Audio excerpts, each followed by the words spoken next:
Hi, welcome to SBR Sports Picks. I'm Peter Loshak. Today is Tuesday, August 16th, and we are talking UFC 202 right now with the returning guest, Andreas Hale, an MMA contributor for Yahoo Sports and SureDog.com. He's a returning guest. We talked once. We had a very good call. Andreas Hale, thanks for being back with us. Hey, thanks for having me. I really appreciate it. All right, I'm interested to hear what you have to say about this one. You broke down the last call that we did very well. Nate Diaz and Conor McGregor, right? The rematch. The odds I have right now, McGregor minus 125, Nate Diaz at plus 105 on the other side. And McGregor, of course, in the first fight, predicted a first-round knockout after getting beat. He's dialed it back a little bit. Now he's predicting a second-round knockout. Now, as we know, that first fight came on short notice, so you get a little bit of a pass there. Of course, Diaz has the height and reach edge that he had in the first fight, but I'm thinking McGregor's probably going to be more prepared for this one, and at just minus 125, you know, it's always a judgment call. You never really know what you're going to get from McGregor, but I think that's got to be the bet here, McGregor at minus 125. Andreas Hale, would you agree or disagree with that? I'd absolutely agree. Look, it's hard enough to jump one weight class, but Conor McGregor was asked to jump two weight classes in a short amount of time to face Nate Diaz. People thought Nate Diaz was at a disadvantage, but I really thought in hindsight that McGregor was at a disadvantage trying to carry that weight, and you could see it in the fight. A lot of people forget that, you know, Conor McGregor was pretty much decimating Nate Diaz in that first round. He just peppered out.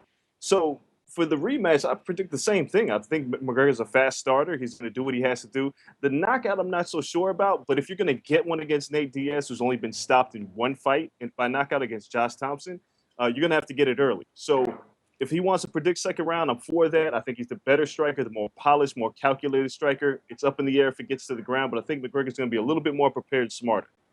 Yeah, I'm agreeing with you, but just to play devil's advocate here, what is going to go different in this fight? I mean, you expressed how McGregor failed in the first fight, and if he tries the same strategy in this fight, roughly, why do you think the results will be any different?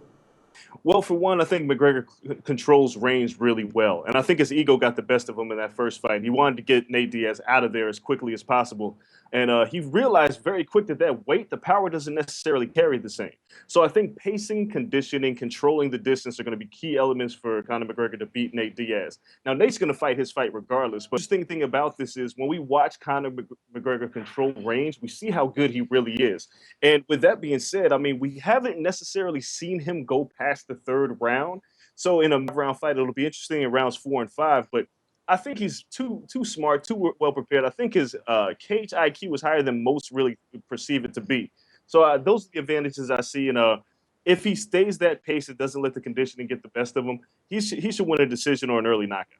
All right, that's what I'm thinking as well. Minus 125, Conor McGregor is the way I would go. And if you had to predict the most likely outcome of this fight, McGregor by decision, or he knocks him out at a certain point, what do you think that would be?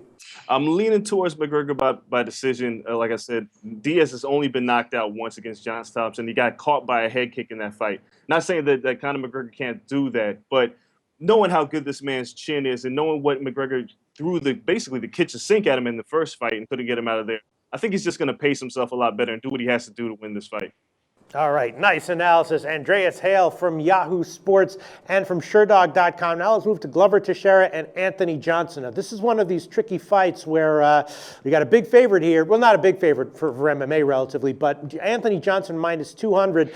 Pretty clearly he should be the favorite. The question is just, should he be this big of a favorite? Obviously, he's vicious and devastating in the first round and the early rounds. There are some questions, though. If he doesn't take Teixeira out in the opening round, will Johnson gas a bit? And if he does, will Teixeira suddenly have a significant edge? I'm not sure if I'm going to bet this, but as I sit here right now, before I hear what you have to say, I think I'd go with Teixeira at plus 170 for a pick here. What do you think, Andreas?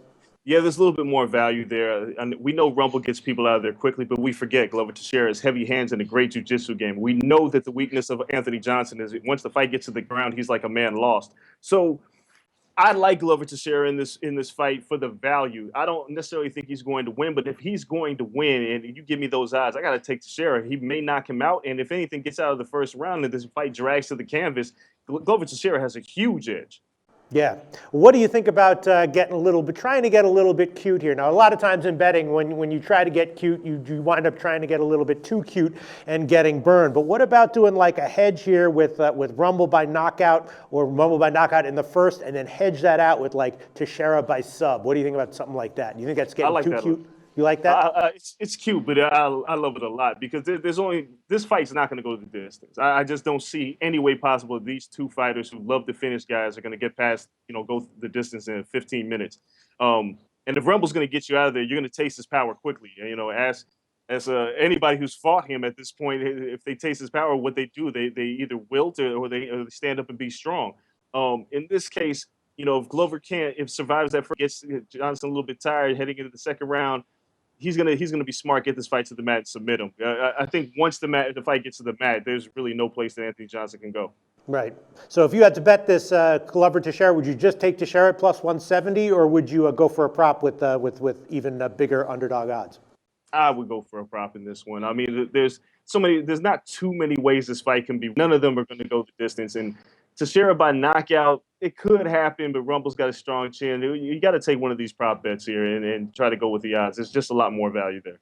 Yeah, that's what I'm thinking. I'm thinking that Teixeira has value, but do you agree that Anthony Johnson should be the favorite, or do you think that it should be even here? No, he should be the favorite. We've seen this guy blow people out, in the first round. Gustafsson. We've seen what he can do with his hands and his feet. He definitely should be the favorite. Glover's had a hard time with some guys in the past. He had a hard time with Phil Davis, for instance, and lost that fight. Johnson should be the favorite, rightfully so, but anything can happen, especially in this light heavyweight division, especially in 2016, where it just seems like we can't get anything right.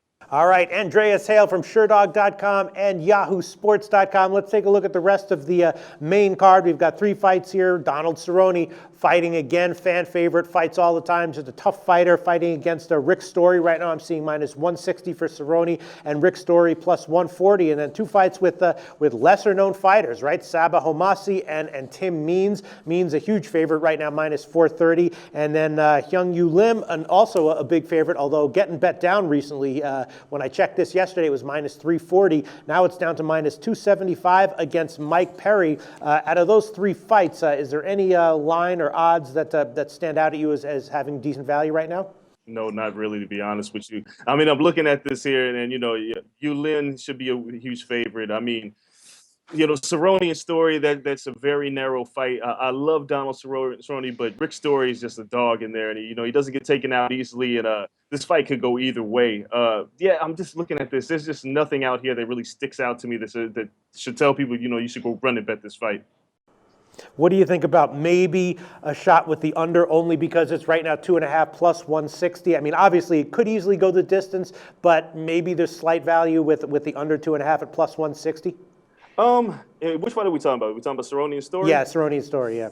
Oh, man, yeah, Cerrone that's a tough moving one. up, it's just tough, man. I mean, Cerrone's fought a few fights at welterweight. He doesn't have killer power, and Rick Story is just a rough guy to deal with.